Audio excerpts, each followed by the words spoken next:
कुंज बिहारी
ज्ञानञ्जनान्धस्य ज्ञानाञ्जनशलाकया चक्षुरुन्मिलितं येन तस्मै श्रीगुरवे नमः। श्रीचैतन्यनामनो स्थापितं येन भूतले स्वयं रूपकदामह्यं ददाति स्वदान्तिकं। वन्देऽहं श्रीगुरुं श्रीतापनमलं श्रीगुरुं वैष्णवांश्च श्रीरूपं साग्रजातां सहगणा रघुनाथान्वितं सजीवं साद्वैतं सावधूतं परिजनसहितं कृष्णचैतन्यदेवं श्रीराधा कृष्णपादान् सहगणा ललिता श्रीविशाखान्तांश्च। नमो विष्णुपादाय कृष्णप्रेष्ठाय भूतले श्रीमते भक्तिवेदान्त स्वामिने नामिने। नमस्ते सारस्वते देवे गौरवाणी प्रचारिणे निर्विशेष शून्यवादी पाश्चात्यदेशतारिणे। नमो महावदान्याय कृष्णप्रेमदायते कृष्णाय कृष्णचैतन्य नामे गौरक्षिषे नमः। पञ्चतत्त्वात्मकं कृष्णं भक्तरूपस्वरूपकं भक्तावतारं भक्ताख्यं नमामि भक्तशक्तिकम्। हे कृष्णा करुणा सिन्धो दीनबन्धो जगत्पते गोपेश गोपिकान्त राधाकान्त नमोऽस्तुते।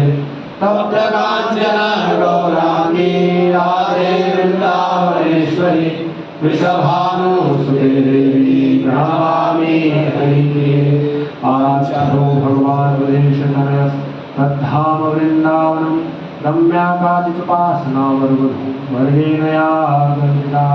श्रीमद्भागवतं पुराणमलं प्रेमाकुमरथो महान् श्रीचैतन्यमहाप्रभुमदमिदं तत्रादरणापरः। जय श्री कृष्ण चैतन्य प्रभु नित्यानंद श्री अद्वैत गदाधर श्रीवासादि गौर भक्तवृंद। हरे कृष्णा कृष्णा कृष्णा हरे हरे हरे राम राम राम हरे हरे। हरे कृष्णा कृष्णा कृष्णा हरे हरे हरे राम राम राम हरे हरे। हरे कृष्णा कृष्णा कृष्णा हरे हरे हरे राम राम राम हरे हरे। मंगलाय तत्पितामहं वन्दे श्रीगुरुदीननारायणं।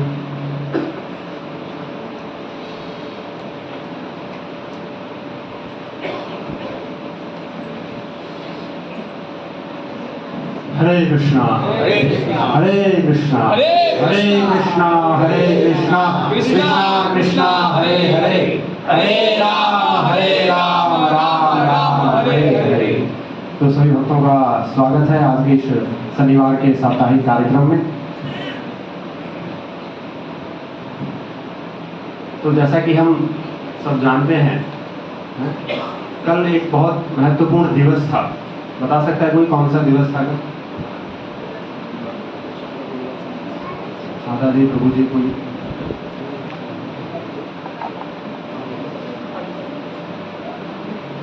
बता सकते हैं?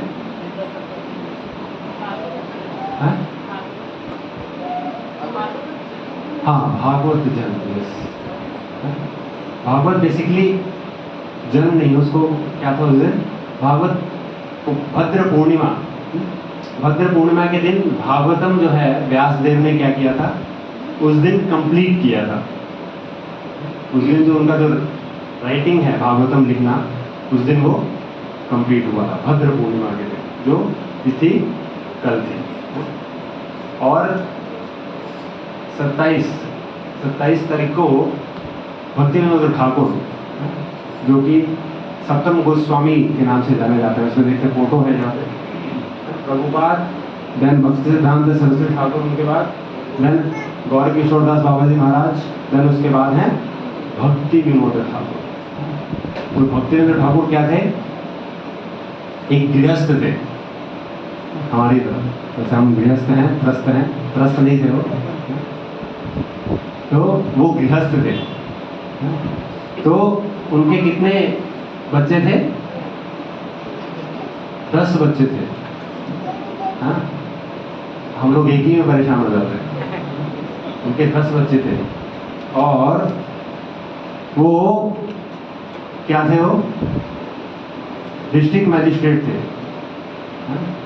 डिस्ट्रिक्ट मैजिस्ट्रेट हम जानते कितना रिस्पॉन्सिबिलिटी वाला जॉब है, तो डिस्ट्रिक्ट मैजिस्ट्रेट थे वो। और ये सब होते हुए, डिस्ट्रिक्ट मैजिस्ट्रेट होते हुए, 10 बच्चों के पिता होते हुए, उन्होंने भक्ति का कार्य अनवरत जारी रखा बिना रुके, और इसलिए उनको सप्तम गोस्वामी बोला जाता है। तो आज हम उनके विषय में थोड़ा चर्चा करने का प्रयास करेंगे। और क्योंकि शिव भद्र पूर्णिमा कल होके गई, तो भद्र पूर्णिमा के विषय में थोड़ा चर्चा करने का प्रयास करेंगे। इसमें श्रीमद् भागवतम 13वां स्कंध, भागवतम 12वां स्कंद 13वां अध्याय। तो ये सबसे लास्ट भागवतम का चैप्टर है, 13 चैप्टर श्रीमद् भागवतम कल। इसके बाद भागवतम फिनिश हो जाता है। 6 चैप्टर में एक्चुअली भागवतम सुखदेव गोस्वामी जो है वो बोलना खत्म कर देते हैं। 6 चैप्टर, 13 कल कैंटो 6 चैप्टर। यहाँ इस अध्याय तक बोल के जो सुखदेव गोस्वामी परीक्षित महाराज को भागवतम कथा सुना रहे होते हैं, तो 6ठे चैप्टर के बाद वो रुक जाते हैं। वो बोलते हैं कि मुझे जितना बताना था मैंने बता दिया, आपको कुछ प्रश्न है, टीका है, टिप्पणी है तो आप और पूछ सकते हैं, ऐसा बोलते हैं। और जो परीक्षित महाराज हैं वो बोलते हैं कि नहीं, आपने जो जितना भी बताया है उससे मैं क्या है, पूर्ण रूप से संतुष्ट हो चुका हूँ, है ना। तो सुखदेव गोस्वामी क्या करते हैं, वो उठते हैं और वहाँ से निकल जाते हैं, हाँ? वो वेट नहीं करते हैं। और भी जो ऋषि मुनि रहते हैं वो देखते हैं कि अभी तो परीक्षित महाराज का क्या होगा, अभी तक्षक आएगा, उसको डसेगा, फिर क्या होगा, तो देखना चाहते हैं। लेकिन सुखदेव गोस्वामी वो तो अंदर भगवान की लीलाओं में मग्न थे, वो वहाँ से निकल जाते हैं। तो श्री भक्ति विनोद ठाकुर का एक छोटा सा भजन गाएंगे हम, क्योंकि उनका हम जीवनी है उनका। सभी भक्त थोड़ा थोड़ा आगे हो सकते हैं, सो दैट बाद में जो भक्त आएंगे उनको बैठने के लिए जगह मिलेगा। थोड़ा थोड़ा आगे आ सकते हैं, माता जी लोग थोड़ा सा आगे हो सकते हैं।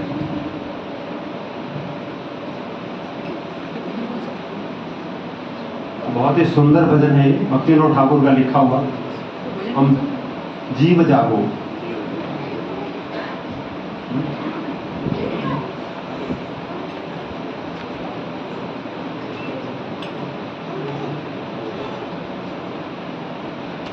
तो उन्होंने, हम जो वैष्णव गीत गाते हैं उसमें मोर देन 60% जो सॉन्ग्स हैं वो भक्ति विनोद ठाकुर के लिखे हुए हैं, जिन्हें हम गाते हैं।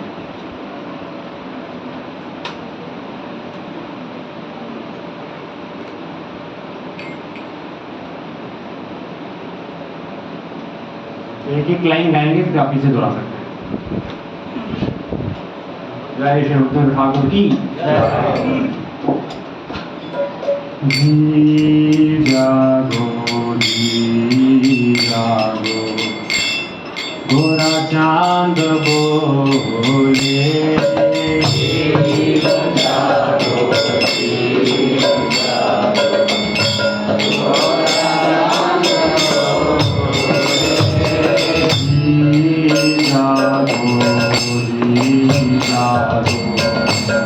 गोरा चांद बोले, जी जागो, जी जागो, गोरा चांद बोले, जी जागो, जी जागो, माया पिशाचिर कोरे,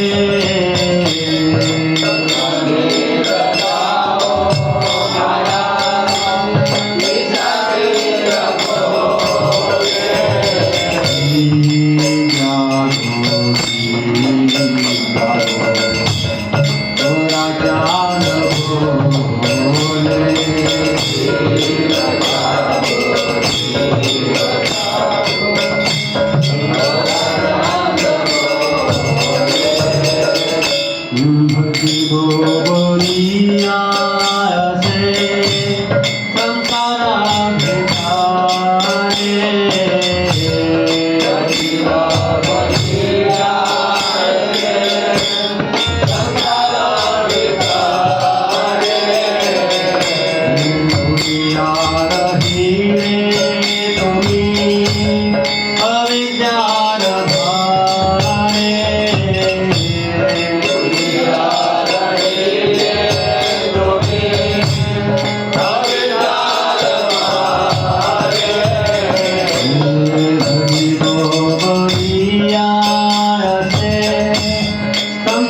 भक्तिनाथ ठाकुर बड़ा बता रहे हैं कि कैसे जो चैतन्य महाप्रभु है वो बोल रहे हैं, जीव जागो जीव जागो, हे जीव जाग जाओ।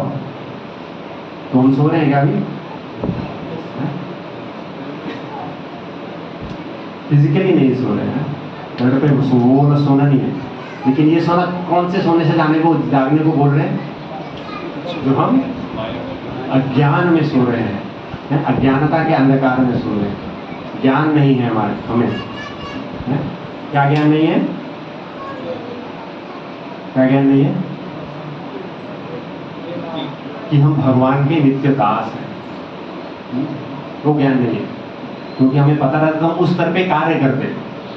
जैसे हमें पता है कि हमारे बच्चे हैं, पत्नी है, पता है ना सबको, मेरी बच्ची है, पत्नी है, तो उसके लिए हम कार्य करते हैं। ऑफिस जाते हैं, जो भी लक्ष्मी आती है उसको बच्चों पे खर्च करते हैं, क्योंकि पता है भाई इसकी पत्नी है ना। दूसरे पे खर्च नहीं करते हैं, अपनी पत्नी और अपने बच्चों पे, या फिर थोड़ा सा परिवार। आजकल के टाइम में वो न्यूक्लियर फैमिली हो गई है, पति पत्नी और बच्चा, बस माता पिता भी निकल गए हैं, है कि नहीं? ये कलयुग का बड़ा दोष है। आज से 50 साल पहले फैमिलीज कंबाइन रहती थी, है ना? तो उससे क्या फायदा था? उससे फायदा ये था कि जो बच्चे रहते थे उनको संस्कार मिलते थे, है ना? एक बच्चा अपने दादाजी या दादी के पास रहता था, दादियाँ दादी को क्या करती थी? रामायण महाभारत से कथाएं सुनाती थी, तो संस्कार मिलते थे। लेकिन आजकल वो खत्म हो गया। आजकल मम्मी भी जॉब पे, पापा भी जॉब पे, बच्चा मोबाइल में या फिर क्रेच फैसिलिटी है जहाँ पे वो कोई ध्यान नहीं रखता उसका, ऐसा है। तो चतुराव बोल रहे हैं कि जाग जाओ, गोरा चांद बोले, कत निद्रा जाओ माया पिसाच की बोले। कत निद्रा, कब तक आप सोते रहोगे? कहाँ पे? माया रूपी पिशाचिनी के गोद में आप कब तक सोते रहोगे? जाग जाओ। नेक्स्ट बोल रहे हैं, भजी वो बलिया ऐसे संसार भीतर है। जब जीव माँ के गर्भ में होता है, तो सारे जीव, ऐसा नहीं बोल सकते कि ये नहीं केवल मैंने या फिर ये जीव, सारे जीव जो गर्भ में रहते हैं भगवान से प्रार्थना करते हैं कि हे भगवान, आप मुझे इस कष्टदायक स्थिति से निकालिए, क्योंकि वो जो माँ का गर्भ है वो कोई अच्छा सुंदर बेड नहीं रहता उसमें कि इस बच्चा आराम से सो रहा है। ऐसा फैसिलिटी नहीं है माँ के गर्भ में, बहुत कष्ट है माँ के गर्भ में, है ना? तो बच्चा ऐसे सिकुड़ के, ऐसे देखा होगा सबने, सोनोग्राफी में आजकल दिखाते हैं, ऐसे बच्चा पूरा ऐसे सिकुड़ा रहता है, हाथ पैर दोनों फोल्ड रहते हैं उसके। लेकिन गर्भ के बाहर भी जब बच्चा आता है तो कुछ महीनों तक वो उसको अंदर की आदत रहती है, ऐसे ही मोड़ के अपने पैरों को हाथों को रखता है। तो ऐसे रहना पड़ता है उस छोटे से स्थान में, और उसमें जो कीड़े रहते हैं वो काटते हैं उसको, और माँ जब तीखा कुछ खाती है तो तीखा उसको लगता है, तो ये सब कष्ट उसको सहने पड़ते हैं। तो ये सब कष्ट वो सहन करता है, और ये सब श्रीमद् भागवतम में ही वर्णन है। 7th कैंटो जब पढ़ेंगे तो उसमें ये सब वर्णन है कि एक माँ के गर्भ में कैसे बच्चा डेवलप होता है। तो जीव, सारे जीव प्रार्थना करते हैं भगवान से कि आप मुझे इस कष्टदायक स्थिति से निकालिए, तो मैं जैसे ही बाहर आऊंगा गर्भ के, मैं आपकी भक्ति शुरू कर दूंगा। लेकिन जैसे ही वो बाहर आता है तो सब क्लैपिंग कर रहे हैं, हैप्पी बर्थडे टू यू, तो ये सब देख के भूल जाता है वो, सब प्यार करते हैं, मेरा बच्चा प्यारा बच्चा कैसा है, तो ये सब देख के भूल ही जाता है कि मैंने गर्भ में था तो कितना कष्ट था मुझे, और फिर इसी में रम जाता है। तो वही चतुर्माव बोल रहे हैं, भजीबो बलिय ऐसे संसार अभितर है। संसार में आने से पहले आपने बोला कि मैं आपका भजूंगा, प्रार्थना करूंगा, लेकिन भूलिया रही तुम्हें अविद्या है। लेकिन आप जैसे ही बाहर आए, क्या हो गया? अब अविद्या के जगत में आके आप क्या हो गए? आप मुझे भूल गए। तो बोल रहे भूल गए तो क्या हुआ? इसीलिए तुम्हारा नहीं थे आमी हईनो अवतार, इसलिए मैं आप लोगों को कृपा देने के लिए मैं ये अवतार चैतन्य महाप्रभु बन के आया हूँ। तो चैतन्य प्रभु ने क्या किया? हरे कृष्णा कृष्णा कृष्णा हरे हरे, हरे राम राम राम हरे हरे। इस हरे कृष्ण महामंत्र का उद्घोष किया उन्होंने, युग अवतार के रूप में आया वो, और उन्होंने हरे कृष्ण महामंत्र का कीर्तन शुरू किया। आमी बिना बंधु आर के आछे तुम्हारा, भगवान बोल रहे हैं आमी बिना बंधु आर के आछे तुम्हारा, मेरे अलावा, आमी बिना मेरे अलावा, बंधु फ्रेंड, आर के आछे तुम्हारा, और कौन है आपके अलावा, मेरे अलावा और कौन है आपका मित्र? भगवान बोलते हैं भगवद गीता में, सुहृदम सर्वभूतानां ज्ञात्वा माम शांति रिच्छति भोक्ताराम यज्ञतपसाम सर्वलोक महेश्वरम। भगवान बोलते हैं भगवद गीता में कि जो भी मुझे जानता है कि मैं क्या हूं, सभी चीजों का मैं भोक्ता हूं। भोक्ताराम सर्व तपसाम, सारी तपस्याओं जो भी कर रहे हो उसका सब भोक्ता कौन हो? मैं। और ये जो व्यक्ति जान लेता है सुहृदम सर्वभूतानाम, और सबके हृदय में मैं क्या हूं? एक सुहृद वेलविशर के रूप में हूं। तो भगवान एक जीवात्मा को कभी छोड़ते नहीं है। माता छोड़ देगी, पिता छोड़ देगी, बच्चे छोड़ देंगे, लेकिन एक जो भगवान है वो कभी भी छोड़ते नहीं है। हमेशा जीव के क्या रहते हैं? वो साथ, सबसे नियरेस्ट के फ्रेंड है वो, हमारे हृदय में परमात्मा के रूप में रहते हैं, है कि नहीं? तो सबसे क्लोजेस्ट फ्रेंड है और सबसे नियरेस्ट फ्रेंड है, और कभी छोड़ते नहीं है वो। इवन एक जो जीव है, जब वो एक कीट के रूप में, मल कीट के रूप में जन्म लेता है, मल में कीड़े होते हैं, तो उसमें भी जीव है ना? कीड़े में जीव है, तो उस जीव के अंदर भी भगवान परमात्मा के रूप में प्रवेश करते हैं। तो देखिए वहां तक भी भगवान छोड़ते नहीं जीव को, तो वो सबसे वेलविशर है। तो सुहृदम सर्वभूतानाम, सारे जीवों का क्या है? वो वेलविशर है। और ऐसा व्यक्ति जो जान लेता है वो ज्ञात्वा माम शांति मृच्छति, वो शांति को प्राप्त हो जाता है। फिर उसे एंग्जाइटी, टेंशन नहीं रहेगी, क्योंकि उसे पता है कि भाई भगवान तो है ही, है ना? तो महाभारत में देखते हैं अर्जुन, जब अभिमन्यु का वध होता है तो अर्जुन क्या प्रण लेते हैं कि कल शाम के सूर्य अस्त से पहले मैं जयद्रथ का मस्तक अगर नहीं काट पाया तो मैं क्या करूंगा? अग्नि में प्रवेश कर जाऊंगा। ऐसा बोल दिया उन्होंने, आज मारा गया वो, शाम को उन्होंने बोल दिया। और उसके बाद फिर वो अपने अपने कैंप में सब चले गए, और वो कैंप में जाके सो गए, अर्जुन आराम से सो रहे हैं। और इधर भगवान टेंशन में बाहर, कृष्ण जो है वो कैंप के बाहर चक्कर लगा रहे हैं, क्या किया जाए? तो कृष्ण आके उनको पूछते हैं, जगाते हैं, अर्जुन उठो। बोलते क्या हो गया? बोला अरे तुमने तपस्या और तुमने वो क्या क्या प्रण लिया है जयद्रथ को मारने का, तो नहीं मार पाए तो तुम उधर तक क्या कहते हैं अग्नि प्रवेश करोगे। बोला हाँ तो ठीक है, इसमें क्या है, सो जाते थे। अरे बोला तो मुझे टेंशन हो रही है। तो भक्त के लिए भगवान क्या करते हैं? विषय देते हैं। भक्त वत्सल है भगवान। जैसे गाय होती है वो वत्सल, यानी वत्स यानी बछड़ा, तो भक्त वत्सल, भक्त को एक बछड़े की तरह प्यार करते हैं। जैसे जब गाय एक बछड़े को जन्म देती है, तो जैसे ही जन्म देती है वो माँ को बहुत पीड़ा होती है, लेकिन फिर भी उस जन्म के बाद जो गाय है उस बच्चे को चाटती है, चाटते चाटते चाटते चाटते उसको पूरा क्लीन कर देती है। रक्त से सना हुआ बछड़ा, अगर उसको पूरा चाट चाट के क्या कर देती है? वो क्लीन कर देती है। हालांकि उसको बहुत उस टाइम पीड़ा होती है, लेकिन फिर भी वो अपनी पीड़ा को नहीं देखती है। वो बच्चे को चाट चाट के जब तक जो बछड़ा है वो खड़ा ना हो जाए तब तक वो उसको चाटती रहती है। इसलिए भगवान भी कैसे हैं? जब तक जो जीवात्मा में सारे अनर्थ निकल ना जाए, भगवान क्या करते हैं? उसको चाटते रहते हैं। यानी भगवान जो क्या करते हैं? सारे भक्त के अभद्रों को नष्ट कर देते हैं, जब तक भक्त जो है वो भक्ति में सुदृढ़ नहीं हो जाता, उसके बाद भी ऐसे। तो भगवान बोल रहे हैं आमे बिना बंधुवार किया है तुम्हारा, इसलिए क्या किया है मैंने? एनेची और सधी माया नाशी बार लाई, इसलिए एनेची अब औषधि लाया हूं। किस लिए? कौन सी? माया नाशी बार लाई, माया को नष्ट करने के लिए, क्योंकि माया के गोद में सो रहे हैं तो इसको नष्ट करना पड़ेगा। तो माया को नष्ट करने के लिए क्या औषधि लेकर आए हैं? हरि नाम महामंत्र लो तो मिला माली। तो इसलिए क्या करो आप?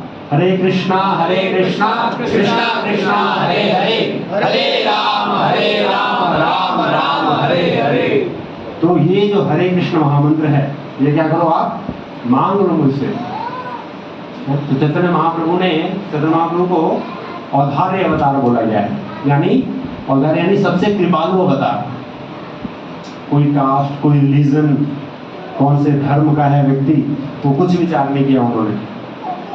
सब हरे कृष्ण महामंत्र में, सब भगवान की ऐसे। तो भक्ति विनोद प्रभु चरणे पड़िया, ऐसे भक्ति ठाकुर बोल रहे कि हे प्रभु मैं आपके चरण पढ़ रहा हूँ, और वो चरण पढ़ के मैं क्या कर रहा हूँ? से ही हरिनाम मंत्र ले लगाइए। और मैं आपसे वो जो हरिनाम मंत्र आप लेके आए हो तो मैं उसको मांग रहा हूँ आपसे, आप मुझे दे दीजिए। तो ऐसे है भक्तिविनोद ठाकुर भजन लिखे हैं। तो श्री भक्तिविनोद ठाकुर का जो जन्म है वो 1838 ईस्वी में हुआ, 1838 में, 23 सितंबर। और जो जब वो छोटे थे तो उनका नाम था केदारनाथ दत्त, है ना। और जब छोटे थे तो उनके घर पे एक जो प्यून या द्वारपाल, बेसिकली गेट कीपर, वो रहता था। और वो गेट कीपर क्या था एक्चुअली, पहले में वो डकैत था वो, हाँ, पहले डकैती ही करता था वो, लेकिन सब छोड़ छाड़ के वो अभी वो उनके घर पे वो क्या था, वो द्वारपाल था, गेट कीपर था। तो बताते हैं कि जो केदारनाथ दत्त हैं वो क्या करते थे, इस गेट कीपर से वो रामायण और महाभारत सुना करते थे जब छोटे थे वो। तो देखिए वो गेट कीपर को भी इस टाइम, या क्या कहते हैं, जो डकैत था उसको भी रामायण और महाभारत क्या था पता था, ऐसे। लेकिन आज हम देखें बड़े व्यक्ति भी है कोई अच्छा, उसको भी महाभारत या रामायण के विषय में कुछ पता नहीं है।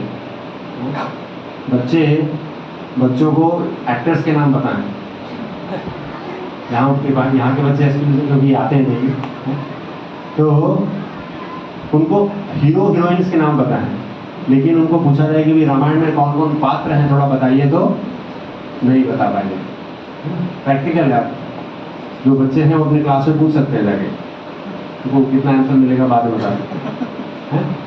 तो ऐसा है, तो ऐसा क्यों है, ये एक्चुअल में हम देखें ये बच्चों की गलती नहीं है। हम ये नहीं बोल सकते कि बच्चों की गलती है, किसकी गलती है, ये माँ बाप की गलती है, पेरेंट्स की गलती है, क्योंकि पेरेंट्स नहीं सिखा रहे हैं। पेरेंट्स खुद जब नहीं पढ़ रहे तो कैसे बताएंगे। तो इसलिए हम देखें पहले दादा दादी से बच्चे कहानियां सुनते थे, रामायण महाभारत, वो एक संस्कार डेवलप करते थे बच्चे में। और आगे चल के जब कठिन परिस्थितियां आती थी तो उन कहानियों को याद करके वो उससे उबर सकते थे। लेकिन आजकल वैसा नहीं है, इसलिए हम देख रहे हैं कि इतने सारे सुसाइड्स जो होते हैं, इवन बच्चे 10th में भी कोई फेल हो जाता है तो उसमें से भी सुसाइड की घटना सुनने को मिलती है। इवन IITs जो करके क्या कहते हैं अच्छा पैकेज ले रहा है, वो भी सुसाइड कर लेता है। जो IAS ऑफिसर बन गया है, बहुत लोगों का ड्रीम होता है IAS ऑफिसर बनना है, तो IAS ऑफिसर बनने के बाद भी सुसाइड करते हैं। ये सब सत्य घटनाएं आप देख सकते हैं। तो ऐसा क्यों है, क्योंकि जीवन में सिद्धांत वो नहीं पता है। हम देखिए पांडवों के जीवन में कितना कष्ट था, इसने सुसाइड किया गया नहीं किया, क्यों?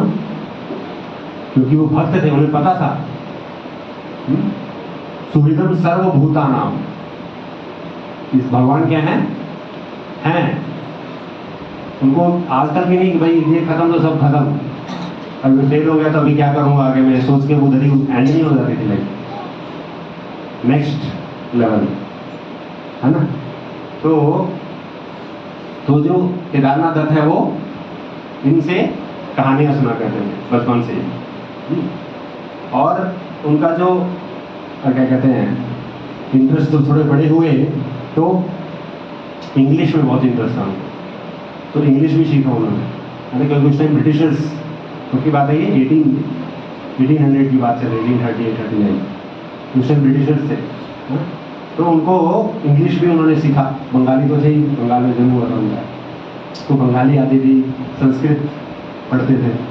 तो ऐसा नहीं कि भाई मैं इंग्लिश को पढ़ूँ या फिर वो नहीं, प्रचार के लिए क्या है, जैसे अगर इंग्लिश नहीं पढ़ते हैं उस टाइम, तो प्रभुपाद ने हमारी जितनी भी बुक्स हैं वो किस में ट्रांसलेट की हैं, इंग्लिश में की है।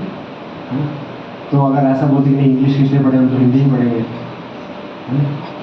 तो प्रचार के लिए क्या है, ये जरूरी था। और उस टाइम ब्रिटिशर्स का टाइम था, तो इसलिए इंग्लिश तो सबको था, तो इसलिए भक्तिविनोद ठाकुर ने क्या किया, इंग्लिश में पढ़ा। और इंग्लिश में इतने वो थे ब्रिलियंट कि ऐसे ऐसे वर्ड्स लिखते थे उनके आर्टिकल्स में कि लोग ब्रिटिशर्स भी नहीं समझ पाते थे। और उनके जो पुत्र हुए श्री भक्तिनाथ ठाकुर, वो भी सेम ऐसे ही नॉर्मल, जब वो कुछ लिखते थे राइटिंग में, तो अंग्रेजों को अपना डिक्शनरी निकाल के देखना पड़ता था उसका मीनिंग क्या है, ऐसे इतने डायरेक्ट थे। और जब वो थोड़े से बड़े हुए तो उन्होंने क्या किया, 30 वॉल्यूम्स में अलेक्जेंडर द ग्रेट, उसका एक बुक लिखा, 30 वॉल्यूम्स में अलेक्जेंडर का जो जीवनी टाइप है वो उन्होंने लिखा। उसमें वो भक्ति में नहीं थे। और उन्होंने 25 वॉल्यूम्स विक्रम बेताल सबको पता है स्टोरीज, विक्रम बेताल ऐसे छोटे थे तो हमने देखा था, देखते थे टीवी पे आता था। तो वो विक्रम बेताल का स्टोरी उन्होंने 25 वॉल्यूम्स में लिखा। और एक वॉल्यूम में अराउंड 50 स्टोरीज थी, 50 स्टोरी, तो 50 इंटू 25 कितना हो जाएगा, 1250। तो इतना स्टोरी करीब उन्होंने लिखा। और जो एक उनके फ्रेंड थे मिस्टर डेल करके, इस टाइम ब्रिटिशर्स थे, तो मिस्टर डेल करके थे, उन्होंने बोला कि आप तो बहुत जीनियस हैं क्योंकि आपने अलेक्जेंडर के बारे में लिखा और विक्रम बेताल का स्टोरी लिखा। तो विक्रम बेताल का स्टोरी क्या है, हमने जो भी जिसने देखा होगा पता था कि जो बेताल है वो क्या करता था, एक स्टोरी नरेट करता था, है ना। और स्टोरी एंड होने के बाद वो क्या करता था, कुछ क्वेश्चंस पूछता था, है ना।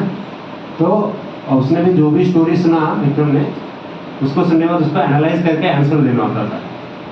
तो इससे क्या था, डिसीजन पावर मेकिंग था, है ना। स्टोरी सुन के क्या डिसीजन, उचित डिसीजन क्या लेना चाहिए, ऐसा। देन वो थोड़े बड़े हुए तो उन्होंने टीचर का जॉब लगा उनका। टीचर का जॉब उनको उस समय 15 रुपए प्रति माह उनको मिलता था, टीचर।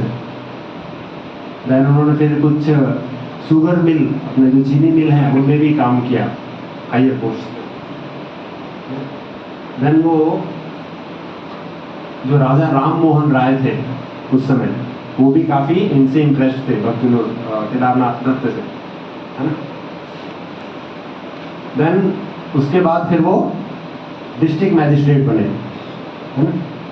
और दीनजपुर करके नाम जगह था, वहां पे वो पहले डिस्ट्रिक्ट मैजिस्ट्रेट बने। और उन्होंने 1869 में फिलोसॉफी या तत्व ज्ञान का उन्होंने पूरा पढ़ा। जो क्या कहते हैं गोपीनाथ पंडित थे, उनसे जाके उन्होंने श्रीमद् भागवतम का पूरा पढ़ा। उसके बाद वर्णन मिलता है कि एक उन्होंने आर्टिकल लिखा, आर्टिकल का शीर्षक था train from Shankaracharya cannot reach Nadia, यानी बेसिकली अद्वैत फिलोसॉफी के ऊपर लिखा था उन्होंने, अद्वैतवाद के ऊपर, कि जो भी शंकराचार्य को फॉलो कर रहा है, शंकराचार्य उसमें है, वो जो कहाँ वो नदियाँ नहीं पहुँचेगा, यानी वो महाप्रभु तक वो नहीं पहुँच सकता। अगर आप उस लाइन में लग गए हैं अद्वैतवाद में, अद्वैत फिलोसॉफी में, तो क्या होगा, वो नदियाँ नहीं पहुँचेगा। ऐसे करके उन्होंने एक आर्टिकल लिखा। देन वो क्या कहते हैं, थोड़े से बड़े हुए, उस टाइम वो जॉब नहीं करते, क्या कहते हैं, टीचर थे उस टाइम। तो वहाँ पे क्या था, एक वृक्ष था उस एरिया में, पूर्वी चंपारण करके वहाँ पे लगे थे वो। तो वहाँ पे एक जो पेड़ था बरगद का, वहाँ पे एक ब्रह्म दैत्य राक्षस रहता था। तो वो राक्षस क्या करता था, जो भी शाम होने के बाद कोई भी व्यक्ति उधर से गुजरता था, तो वो बस उधर से गुजर जाता था, वो वापस नहीं आता था वो, ऐसा। तो ब्रिटिशर्स भी काफी परेशान थे, क्या हो रहा है। और गांव वाले भी परेशान थे। तो इनको बोला गया, तो ये चीज क्या किए, ये वहां पे गए उस पेड़ के नीचे और उन्होंने 7 दिन 7 रात श्रीमद् भागवतम का पठन किया। और ये जब 7 दिन और 7 रात जब कंप्लीट हुई तो उस टाइम वो पेड़ में क्रैक आया और वो जो ब्रह्म दैत्य राक्षस था वो वहां से उसको मुक्ति प्राप्त हो गई श्रीमद् भागवतम का श्रवण करके। जब आगे भागवतम भी देखते हैं कि गोकर्ण की कहानी आती है। गोकर्ण के भाई थे धुंधुकारी, धुंधुकारी। तो धुंधुकारी भी क्या थे, वो बहुत क्या कहते हैं पापी व्यक्ति हो गए थे वो, हालांकि ब्राह्मण पुत्र थे, लेकिन एक वेश्या के संपर्क में आके वो पूरे पतित हो गए थे, है ना। अपने माता पिता को घर से निकाल देते हैं, फिर बाद में जो वेश्या है वो धन के लालच में इन्हीं का वध कर देती है। तो ये क्या बन जाते हैं, ये भी एक ब्रह्म दैत्य ब्रह्म राक्षस बन जाते हैं और वहाँ निवास करते हैं। तो इनके जो भाई रहते हैं गोकर्ण, ये काफी साधु प्रवृत्ति के रहते हैं। और ये जब वापस तीर्थ में गए होते हैं, जब वापस आते हैं तो सुनते हैं ये सब घटना, तो पूछते हैं सूर्यदेव से प्रार्थना करके, सूर्यदेव की प्रार्थना करते हैं, हमसे पूछते हैं कि मेरे भाई का कैसे उद्धार होगा। तो फिर उनको बोलते हैं कि आप क्या करो, सूर्यदेव बताते हैं आप क्या करो, श्रीमद् भागवतम का पठन करो। तो वर्णन मिलता है कि क्या कहते हैं गोकर्ण है वो पूरे गांव वासियों को बुलाकर और वहां पे 7 दिन 7 रात श्रीमद् भागवतम का पठन करते हैं। और जैसे ही वो कंप्लीट होता है 7 दिन भागवतम का, तो क्या होता है, वो जो बेसिकली वहां पे एक वो रहता है बांस, उसमें नॉट्स लगे रहते हैं, वो उसी में वो ब्रह्म राक्षस था। तो नॉट्स एक एक दिन में खुलती रहती है। जैसे फिर लास्ट होता है, वो जो बांस है वो फट जाता है और वहां से वो जो धुंधुकारी है वो मुक्त हो जाते हैं। उनके लिए वर्णन मिलता है कि उनके लिए विमान आता है वैकुंठ से, और उस विमान में वो बैठ के जाते हैं। तो जब गाँव वाले सारे देख रहे होते हैं तो देखते हैं कि भाई इसके लिए तो विमान आ गया, कथा तो हम भी सुन रहे थे जैसे भी यहाँ पे विमान आ जाए और कोई एक व्यक्ति चला जाए, ऐसा तो कोई अगर वैकुंठ जा रहा है तो सब सोचेंगे अरे ये हम भी तो कथा सुन रहे हैं, हम क्यों नहीं गए। तो पूछते हैं, तो गोकर्ण बोलते हैं क्योंकि वो जो धुंधुकारी था वो पूरा एकाग्रचित्त होकर सुन रहा था वो, लेकिन हम क्या थे, बीच में थोड़ा भूख लगी तो खाने चले जा रहे हैं, इसमें कुछ हो गया तो और कुछ काम करने चले जा रहे थे। तो वो तल्लीनता नहीं थी हमारी, हम पूरे एब्जॉर्ब नहीं थे उसमें। जैसे परीक्षित महाराज 7 दिन 7 रात वो उठे नहीं एक ही जगह पे, बिना खाए बिना पिए, है ना। हम यहाँ पे 1-1.5 घंटे में ही हमारी कमर इधर उधर रोने लग जाती है, लेकिन वहां पे कितने तल्लीनता थी उनको, 7 दिन 7 रात वो एक ही जगह बैठ के सुखदेव गोस्वामी के मुख से भागवतम का श्रवण किया उन्होंने। तो ऐसे ही वो धुंधुकारी श्रवण कर रहा था, लेकिन बाकी जो गांव वाले थे वो कुछ अपना बीच बीच में उनका कुछ आ रहा था चलने। तो उन्होंने बोला कि दोबारा सुनाओ। तो दोबारा हुआ वर्णन था, दोबारा उन्होंने गोकर्ण ने श्रीमद् भागवतम कहा और सबने फिर कोई नहीं उठा, और फिर सबके लिए एक एक पुष्पों की माना है, वो सॉरी क्या कहते हैं उसको, वैकुंठ से भी माना है, और सब भगवत धाम गए ऐसे। तो ये महत्व है, ये जो क्या है श्रीमद् भागवतम का पोटेंसी। भागवतम को श्रवण करने से क्या होगा, परम सिद्धि प्राप्त हो सकती है। तो इस जो ब्रह्म दैत्य को क्या हो गया, इसका छुटकारा हो गया। देन आगे पढ़ने मिलता है कि एक उस टाइम एक विसर्ग सेन नाम का एक व्यक्ति था वहां पे, क्या कहते हैं पुरी में। वो क्या बोलता था, वो अपने आप को महाविष्णु का अवतार बोलता था कि मैं क्या हूं, महाविष्णु हूं, मेरी पूजा करो, है?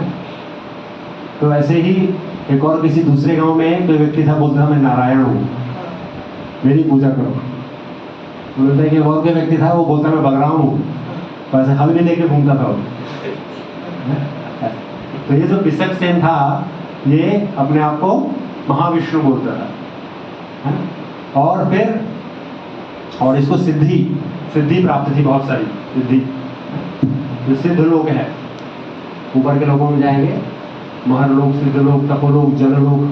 तो एक सिद्ध लोग है जिसमें जो जीवात्मा है उसको अष्ट सिद्धियां प्राप्त है जन्म होते ही।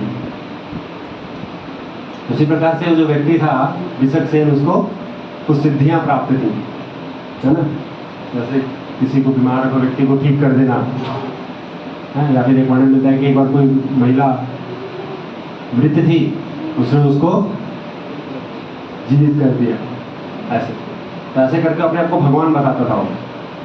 तो ये जो भक्तिनाथ ठाकुर वहाँ पे डिस्ट्रिक्ट मैजिस्ट्रेट उस टाइम, और ये व्यक्ति क्या करता था, ये भी मिलता है वर्णन की, वो जो बिसक सेन था ये महिलाओं का शोषण करता था। किसी को क्या कहते हैं, बच्चा नहीं हो रहा तो बोले ठीक है आप आ जाओ मेरे पास, आपको पुत्र प्राप्त हो जाएगा, ऐसे। तो ये जब वहाँ पे जो क्या कहते हैं भक्तिनाथ ठाकुर थे डिस्ट्रिक्ट मैजिस्ट्रेट, उनको पता चला तो उन्होंने बोला कि ये सब रोकना पड़ेगा। तो क्या करते हैं, वो अपने साथ सैनिक लेके जाते हैं, सोल्जर्स, और बोलते हैं इसको अरेस्ट करो।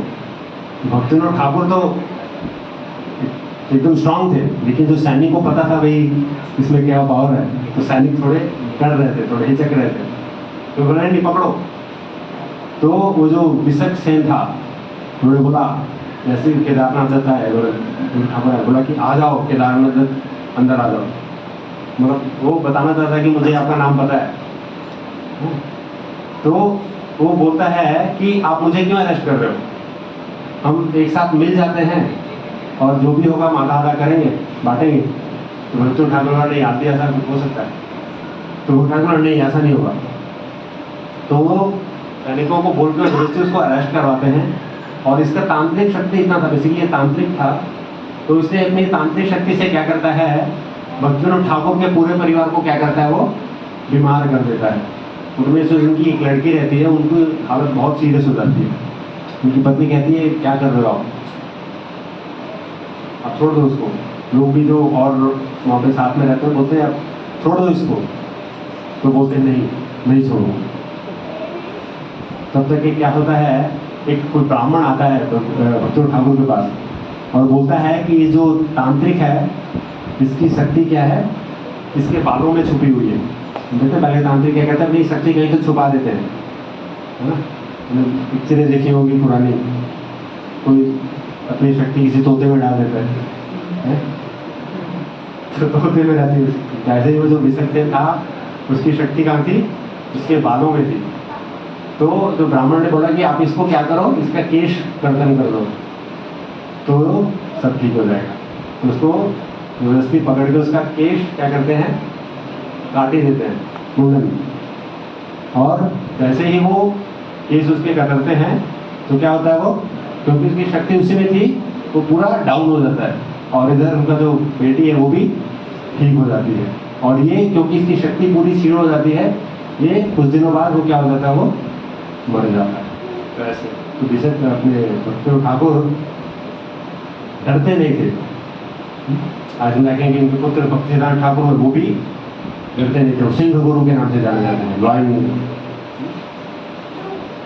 तो ऐसे करके उन्होंने बाद में आगे चल के बहुत सारी पुस्तकें भी लिखी भक्तिनाथ ठाकुर ने, जिसमें मोर देन 100 बुक्स थी, जिसमें हम क्या कहते हैं जैव धर्म हो गया। उन्होंने भगवद गीता के ऊपर कमेंट्री लिखी रसिक रंजन नाम से।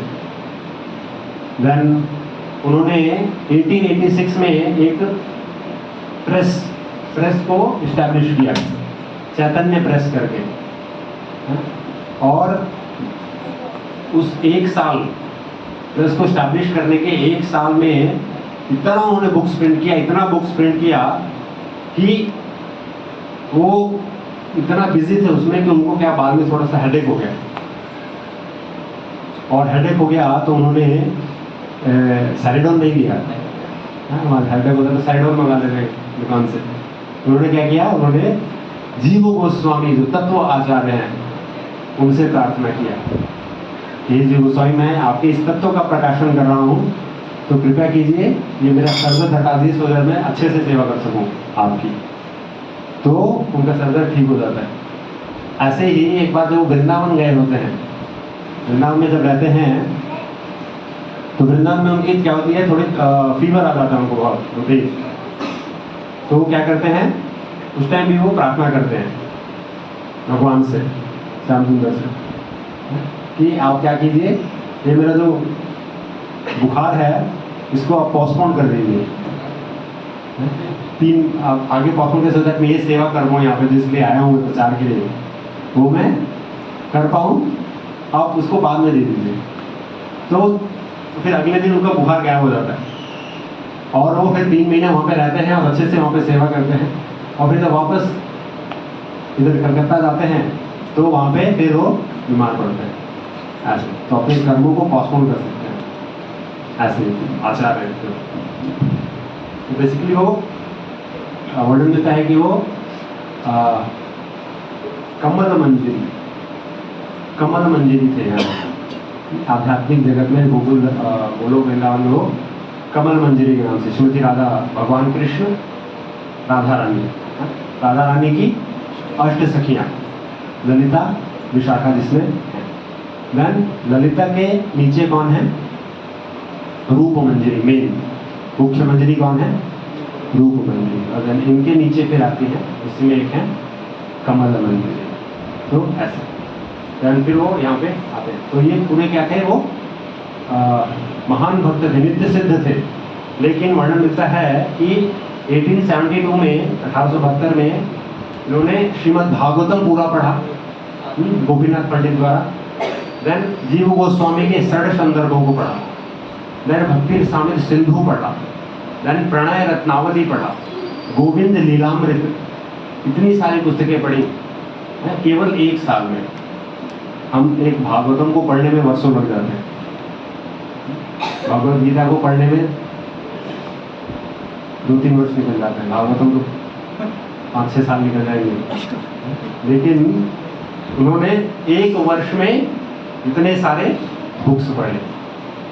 हालांकि वो नित्य सिद्ध भक्त हैं, महान आचार्य हैं, लेकिन वो दिखलाना चाहते हैं कि एक जो नित्य, उनसे हम क्या सीख सकते हैं कि वो नित्य सिद्ध भक्त होते हुए इतना पढ़ते हैं। तो हमें भी क्या करना चाहिए, हम तो नित्य सिद्ध नहीं हैं, हम तो नित्य बद्ध हैं, हम तो कंडीशनड हैं। तो हम तो क्या करना चाहिए, हमको और तीव्रता से पढ़ना चाहिए, है ना। श्रीमद् भागवतम हो गया, भगवद गीता हो गया, जितने भी रूपात के ग्रंथ हैं उन सबका क्या करना चाहिए, पठन करना चाहिए, है ना। नहीं तो क्या होगा, मनुष्य जन्म पाया राधा कृष्ण ना भजिया, जानिया सुनिया विष खाया। अगर हमने मनुष्य जन्म में आके क्या किया, राधा कृष्ण नहीं भजा, तो क्या किया, जान बूझ के विष खा लिया। भागवत में वर्णन मिलता है कि जो व्यक्ति मनुष्य जन्म मिलता है, इतना दुर्लभ है मनुष्य जन्म। प्रहलाद महाराज बोलते हैं, कौमारम आचरेत प्राज्ञो धर्मान भागवतानि, कि जो ये जो भक्ति का कार्य है कब से करना चाहिए, कौमार अवस्था से। कौमार अवस्था कौन सी है, 5 वर्ष से कौमार अवस्था शुरू हो जाती है। तो जो भागवत भक्ति, भागवत का यहाँ से कब से पठन चालू कर देना चाहिए, 5 वर्ष से। ऐसे नहीं कि अभी 50 के हो गए तो नहीं पढ़ेंगे, नहीं, जब से मौका मिला आप तभी से शुरू कर सकते हैं। लेकिन आइडियल कौमार अवस्था, कौमार आचरित प्राज्ञो धर्मान भागवतानि, दुर्लभम मानुषम जन्मम अध्रुवम अपि अर्थदम। ये जो मानव जन्म क्या है, बहुत ही दुर्लभ है, और ये दुर्लभ जन्म पाकर भी हमने इसका अर्थ सिद्ध नहीं किया। अर्थ यानी भक्ति नहीं किया, भागवत नहीं पढ़ा, ये नहीं किया तो क्या हो गया, अध्रुवम अपि अर्थदम, इसका कोई आपको अर्थ नहीं है इस मनुष्य जीवन का। और एक जगह मिलता है कि जो व्यक्ति मनुष्य जन्म लेके भक्ति नहीं करता है, भागवत में नहीं लगता है, तो वो क्या है, आत्महा क्या है वो अपना आत्महंता है वो। आत्महंता यानी खुद को सुसाइड, अब देखते हैं सुसाइड वाला केस, खुद को मार रहा है वो। क्योंकि क्या होगा, पुनरपि जननम पुनरपि मननम पुनरपि जननी जठरे शयनम, यह संसारे बहुत दुस्तारे कृपया पारे पाहि मुरारे। तो ये क्या है, इस संसार में आके हमने भगवान का भजन नहीं किया तो वापस कीट जन्म, इतनी 84 लाख योनि में घूमना पड़ेगा, इसलिए बहुत जरूरी है। तो जो श्रीमद क्या कहते हैं भक्तिविनोद ठाकुर हैं, इन्होंने 1 वर्ष में इतना सारा लिटरेचर पढ़ दिया है ना। और इसके बाद क्या हुआ, भक्तिविनोद ठाकुर का इन्फ्लुएंस बढ़ रहा था उस समय। तो उस टाइम जो पुरी का राजा था, उसने सोचा कि ये इनका इन्फ्लुएंस इतना बढ़ रहा है तो राजा को मेरा इन्फ्लुएंस होना चाहिए, है ना, तो आगे चल के प्रॉब्लम हो सकती है। तो उसने क्या किया, 27 दिन का एक यज्ञ करवाया भक्तिविनोद ठाकुर को खत्म करने के लिए। और जैसे ही 27वां दिन का जो आहुति है, स्वाहा, जैसे ही स्वाहा हुआ लास्ट आहुति है, क्या हुआ, एक सैनिक आया राजा के पास और बोला कि महाराज आपका पुत्र नहीं रहा। तो उन्होंने किया था किसके लिए, भक्तिविनोद ठाकुर को मारने के लिए, लेकिन क्या हुआ, उल्टा हो गया, उसका पुत्र मर गया। तो भगवान अच्छा करते हैं। देन इसके बाद कुछ दिनों बाद ही वर्णन मिलता है कि कुछ दिनों बाद ही भक्तिविनोद ठाकुर के घर में भक्ति सिद्धांत सरस्वती ठाकुर का जन्म हुआ। और उन्होंने 1880 में एक सज्जन तोषणी नाम की पत्रिका उन्होंने चालू किया, इंग्लिश में द हार्मोनिस्ट इसके नाम से। देन उन्होंने 1881 में विपिन चंद्र गोस्वामी इन्होंने दीक्षा लिया, और जो शिक्षा गुरु इनके थे वो जगन्नाथ दास बाबा जी महाराज थे। तो शिक्षा गुरु जगन्नाथ दास बाबा जी महाराज थे, और उन्होंने दीक्षा किससे लिया था, विपिन चंद्र गोस्वामी से।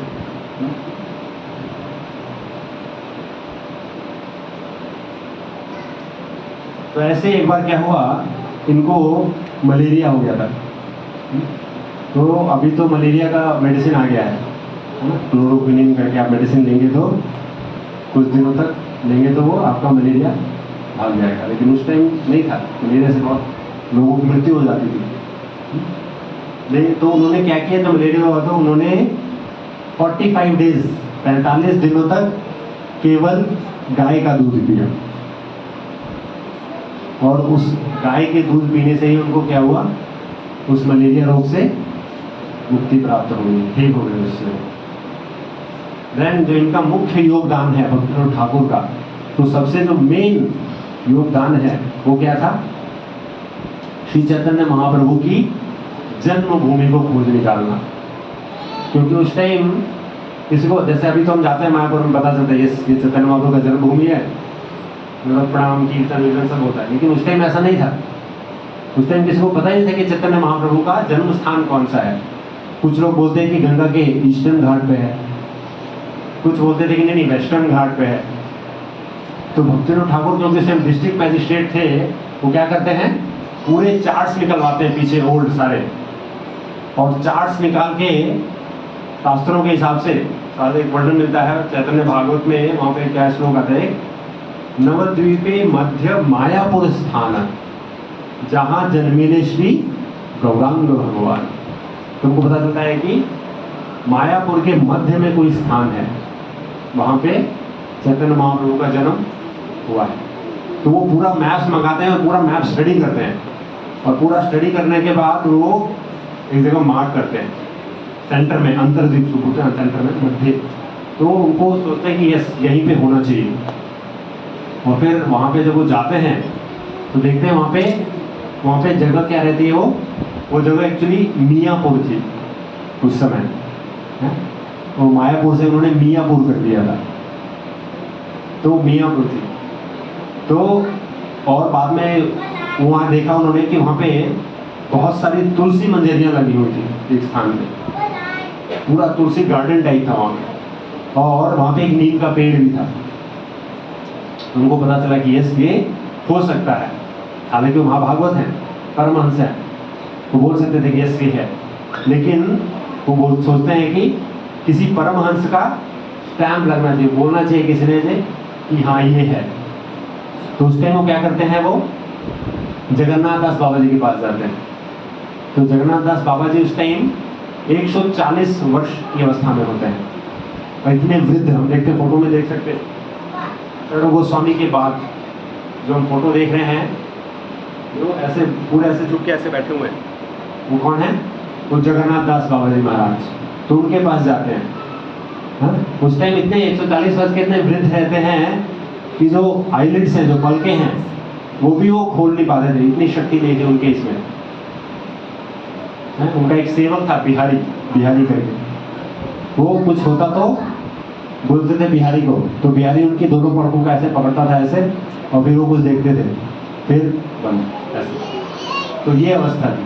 तो ये आते हैं उनके पास भक्तिविनोद ठाकुर, और उनको बोलते हैं कि ऐसे ऐसे करके मुझे एक स्थान मिला है, मुझे लग रहा है कि वो चैतन्य महाप्रभु की जन्मभूमि है, तो कृपया आप कंफर्म कीजिए, आप जाके उसको करोगे।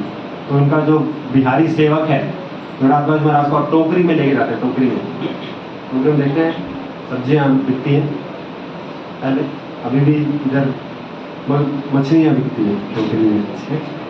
तो टोकरी में वो बाबा जी को, जगन्नाथ महाराज को वो लेके जाते हैं उस स्थान पे। और जैसे ही जगन्नाथ दास बाबा जी महाराज वहाँ पे पहुँचते हैं, तो क्या होता है, वहाँ से वो जोड़ से बास्केट में रहते हैं ऊपर, और वहाँ से वो कूद के नीचे आ जाते हैं, और उधर 5 फीट 6 फीट का छलांग लगाते हैं। यही तो हमारा निमाई जन्म स्थान, यही तो हमारा निमाई जन्म स्थान, यही तो हमारा निमाई जन्म स्थान। और जब ये भक्तिविनोद ठाकुर सुनते हैं, तो वो बोलते हैं कि ये सभी ये कंफर्म हो गया। तो फिर वो वहाँ पे वो इस एरिया को डेवलप करते हैं। और एक बार क्या करते हैं वो, और 5 मिनट लेंगे, तो और क्या करते हैं उस टाइम, इससे थोड़ा पहले क्या होता है, अपने वो घर में स्वानंद कुंज में जहाँ पे वो रहते थे, वहाँ पे वो इसी बारे में सोच रहे थे कि किधर हो सकता है धर्मों का अपना जन्म स्थान। और तो उनको दूर से दिखाई देता है, एक प्रकाश टाइप आता है, उनको दिखाई कि आज कुछ तो प्रकाश आ रहा है। तो अपने एक वो सेवक को बुलाते हैं, पूछते हैं उनको कि वो दिखाई दे रहा है तुमको कुछ प्रकाश के यहाँ पे? वो उनको सेवक बोलता है नहीं मुझे तो नहीं दिखाई दे रहा। फिर वो भक्ति सिद्धांत सरस्वती ठाकुर अपने बेटे को बुलाते हैं, विमल प्रसाद दत्त उनका नाम रहता है, उनको बुलाते हैं और पूछते हैं कि इधर तुम्हें कुछ दिखाई दे रहा है? तो बोलते हैं हाँ एक प्रकाश टाइप दिखाई दे रहा है। तो उनको कंफर्म हो जाता है यस इधर हो सकता है। तो उसके बाद फिर ये गौर की जो जगन्नाथ दास बाबा जी महाराज वाला एपिसोड होता है। और एक बार वो क्या करते हैं, 2 साल की छुट्टी लेते हैं अपने मैजिस्ट्रेट की जॉब से, और 2 साल का छुट्टी लेके वो क्या करते हैं, पूरे बंगाल और में क्या करते हैं 500 नाम हट्स ओपन करते हैं। नाम हट्टे यानी जो भी नाम से हटे हुए लोग हैं उनको जोड़ना। नाम हट्टे यानी भगवान का नाम जहाँ पे लिया जा सके। जैसे यहाँ पे अभी भगवान का कथा कीर्तन चल रहा है, तो उन्होंने अकेले 2 वर्षों में कितने नाम हट्टे खोले? 500। हम यहाँ पे इतने वर्षों से प्रयास कर रहे हैं। कितने सेंटर्स हैं हमारे यहाँ पे? वास्को में कितने हैं? एक ही। और हमें लगता है कि हमने बहुत बड़ा वो किया। और वो भक्तिविनोद ठाकुर 500 नाम हट अकेले 2 वर्ष में। और यहाँ पे तो अभी थोड़ा से लोग आते हैं, पहले बहुत कम थे, 40-50 ऐसे आते थे। लेकिन भक्तिविनोद ठाकुर के हर नामहट्ट में 2000 लोग आते थे। ऐसे इतना उन्होंने तीव्रता से प्रचार किया। देन आगे उन्होंने गौर विष्णु प्रिया नाम से एक डीटी इंस्टॉल किया। 1896 में 1896 ईस्वी में उन्होंने एक बुक लिखी, Lord Chaitanya his life and prefix, और वो बुक उन्होंने बाहर के देशों में भेजी। और उसी वर्ष 1896 में क्या हुआ, तो बता सकते हैं 1896 में क्या हुआ था? हाँ? हाँ?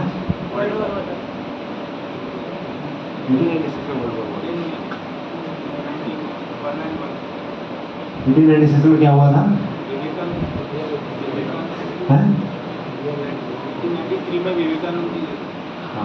1896 में क्या हुआ था? 1896 में हिज डिवाइन ग्रेस इसी भक्तिवेदांत स्वामी श्री प्रभुपाद का जन्म हुआ। श्री प्रभुपाद की भक्तिवेदांत स्वामी श्री प्रभुपाद की।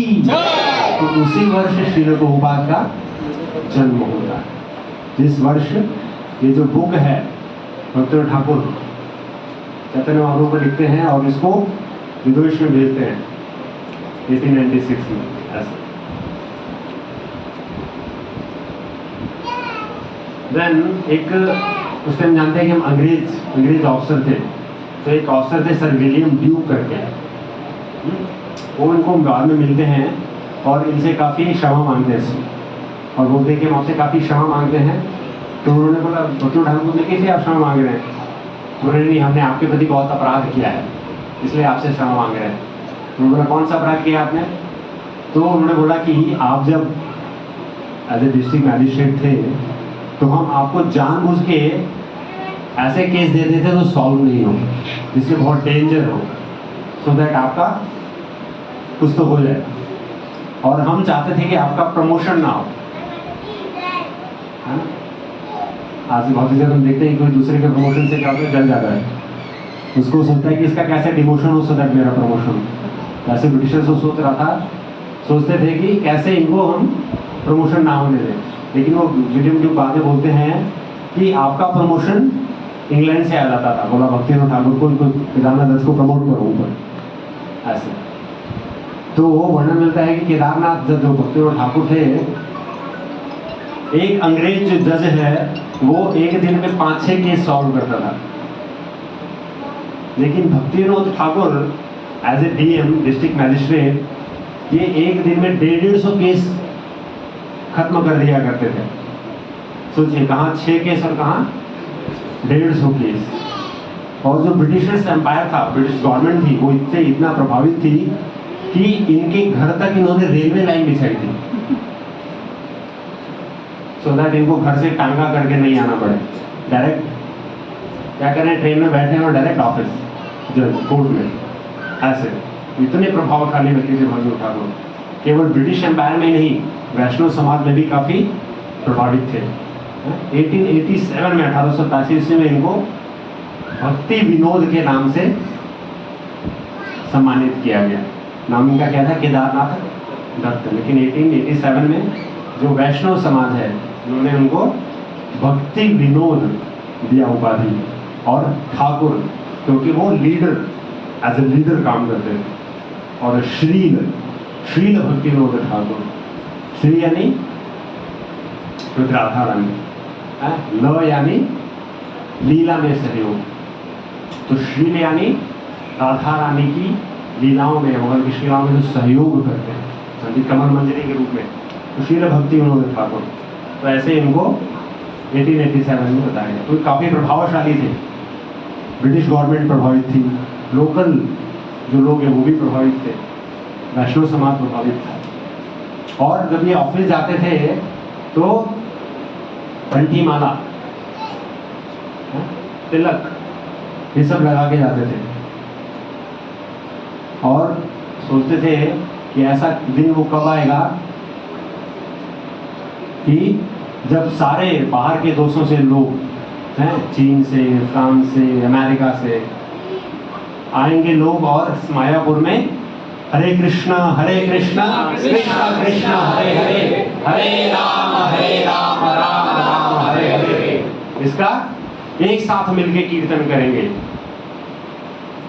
हम देखते हैं कि वो दिन आ गया। अभी मायापुर में जाएंगे तो ऐसा सब चीनी, फ्रांसीस, अमेरिकन्स, अफ्रीकन्स, सब जगह के लोग वहाँ पे आपको कीर्तन करते हुए मिलेंगे। तो ये भक्तिविनोद ठाकुर ऐसा सोच रहे थे, ऐसा कब दिन आएगा, वो आ गया। देन वैसे तो बहुत है, बोलते जाएंगे तो बहुत समय लगेगा। बहुत है भक्तिविनोद ठाकुर के बारे में सुनने को बहुत है। उन्होंने बहुत सारी बुकें लिखी, जय धर्म हो गया है, ब्रह्म संहिता के ऊपर टीका लिखी उन्होंने, श्री कृष्ण संहिता लिखी, रसिक रंजन लिखी, शरणागति जो वैष्णव सॉन्ग लिखा उन्होंने, कल्याण कल्पतरु, नवदीप तरंगिणी, बहुत से मोर देन 100 बुक्स लिखा उन्होंने। तो उनका रूटीन क्या था वो हम जान के इस कथा को खत्म करेंगे। कैसा हम क्या अपना सकते हैं उस रूटीन से, जो भी ले सकते हैं लेना चाहिए, पूरा फॉलो नहीं कर सकते हैं, क्योंकि हमारे बस का नहीं उतना फॉलो करना। तो जो भी हम अपने जीवन में ले सकते हैं, तो वर्णन मिलता है कि वो 4 बजे क्या करते थे, उठ जाते थे और 4 to 4:30 अपना फ्रेश होके वो 3 घंटा क्या करते थे, जप करते थे। 3 घंटे में जप करते थे। कितना? 64 राउंड्स। हमारा 2-2.5 घंटे में 16 राउंड होता है। तो हम उनका तुलना नहीं कर सकते हैं कि ये 3 घंटे में 100 करते थे तो हम भी कैसे तो कह रहे थे, वो नहीं कर पाएंगे हम। लेकिन धीरे धीरे जब प्रैक्टिस होता है तो ऑटोमेटिकली टाइम थोड़ा क्या हो जाता है, कम हो जाता है। स्टार्टिंग में आप करेंगे तो 10 मिनट एक माला में लगेगा, लेकिन धीरे धीरे जैसे जैसे थोड़ा सा ग्रेजुअली प्रोग्रेस करेंगे तो 8 minute, 9 minute, 6 minute, 6 minute, 5.5, 5-6 minute तक हो जाता है। 90 मिनट्स में 16 मालाओं का। लेकिन क्या ध्यान रखना है, केवल माला को खत्म करना ये नहीं होना चाहिए उद्देश्य। उद्देश्य क्या होना चाहिए, जो हम बोल रहे हैं माला करते समय उसको सुनना, उसको हियरिंग, वो फोकस होना चाहिए। ना कि कैसे तो 16 माला करना तो चलो फटाफट हरे कृष्ण कृष्ण कृष्ण हरे राम राम, फिर जाके 10 लोगों को सुना, ऐसे नहीं होना चाहिए। एक एक माला को क्या करना है, सुन के करना है। तो वो क्या करते थे, 7:30 तक अपना 64 राउंड कंप्लीट कर लेते थे। देन 7:30 to 8 ऐसे हाफ एन आवर कुछ लेटर्स उनके पास आते थे तो उसका रिप्लाई देते थे, है ना। देन 7:30 to 8:30 वो रीडिंग करते थे, शास्त्रों का अध्ययन करते थे। 8:30 to 9:30 कुछ गेस्ट अगर आ गए तो उनके साथ कुछ मिल लिए, टाइम था 8:30 to 9:30। ऐसा नहीं कभी भी आ गए हाथी के चले आगे, उन्होंने टाइम फिक्स किया हुआ है। और 8:30-9:30 कोई गेस्ट नहीं आया तो ऐसा नहीं कि बैठ के गप्पे मार रहे हैं। 8:30-9:30 आया तो रीडिंग आवर एक्सटेंड हो जाता था उनका 1 घंटा और। देन 9:30 to 9:45 तो क्या करते थे, 15 मिनट्स का पावर नैप लेते थे। पावर नैप पता है वो, पावर नैप 15 मिनट्स का। देन 9:45 to 55 में 10 मिनट्स में क्या करते थे, वो अपना नहा लेते थे। देन ब्रेकफास्ट करते थे। ब्रेकफास्ट में क्या लेते थे वो, ½ लीटर मिल्क और थोड़ा चपाती और थोड़ा फ्रूट्स, ये उनका रहता। देन 9:55 अपने कोर्ट के लिए निकलते थे। वो ट्रेन में बैठ गए, 5 मिनट में वापस 10 o'clock कोर्ट पहुंच जाते थे। देन 10 to 1 3 आवर्स वो वहाँ पे रहते थे। कहाँ पे, कोर्ट में, वहाँ पे जो भी उनका काम था वो करके। देन 1 to 2 वापस आते थे घर पे कुछ लोग प्रसादन के लिए। देन फिर वापस 2 to 5 चले जाते थे ऑफिस। देन फिर 7:30 बीच में कुछ क्लियर नहीं है इसलिए 7:35 to 8:30 वो रेस्ट लेते थे थोड़ा। 8:30 9:30 बेसिकली 8:30 to 10 o'clock तक थोड़ा वो क्या करते थे, रेस्ट करते थे। देन उसके बाद 10 से लेके 4 बजे तक,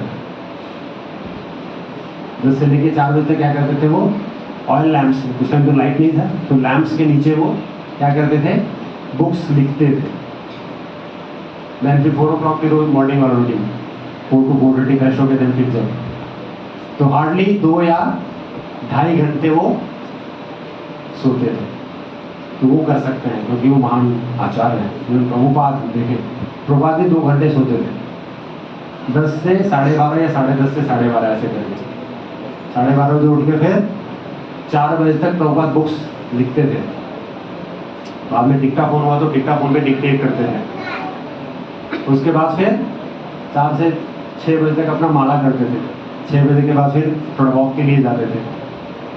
तो ये जो महान आचार्य हैं, महान भक्त हैं, ये ऐसे कर सकते हैं, नींद को कम कर सकते हैं अपने हिसाब से।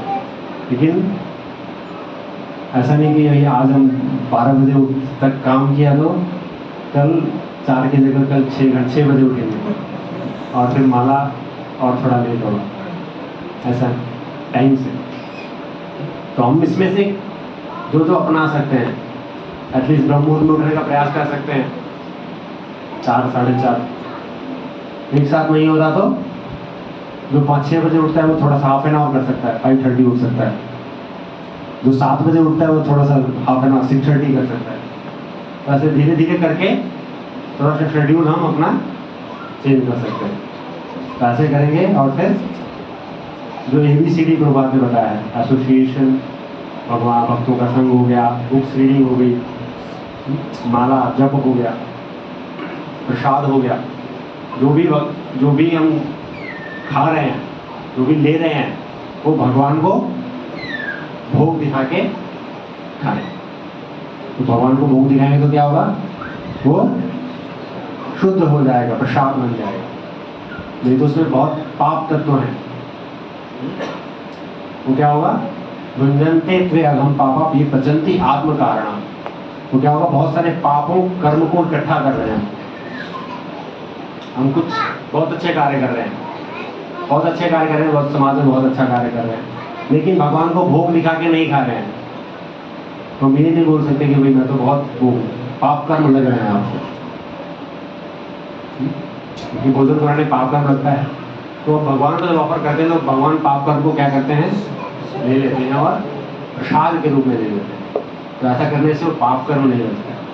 तो जो भी खाएं वो भगवान को ऑफर करके खाएं। ऐसा नहीं कि जो अंडा खाता है भगवान को ऑफर, मैं तो अंडा खाता हूँ तो भगवान को अंडा बोल रहा है कि फिर हम खाएं, नहीं। भगवान बोलते हैं पत्रम पुष्पम फलम तोयम यो में भक्त्या प्रच्छति। पत्र, पुष्प, फल और जल, ये 4 प्रकार की ही चीजें हम भगवान को अर्पण कर सकते हैं, इसके अलावा और कुछ नहीं। और इन 4 चीजों को अर्पण करने में मेन इंग्रेडिएंट्स क्या होना चाहिए, यो में भक्त्या प्रच्छति, यानी भक्ति भाव होना चाहिए उसमें। ऐसे सब लेकर रख दिया तो ठीक है खा लेंगे भगवान, नहीं, भक्ति भाव होना चाहिए, भाव होना चाहिए, भाव ग्राही जनार्दन। भगवान क्या है, वो हमारे थोड़े से फ्रूट से और थोड़े से अन्य से भगवान का पेट नहीं भर जाएगा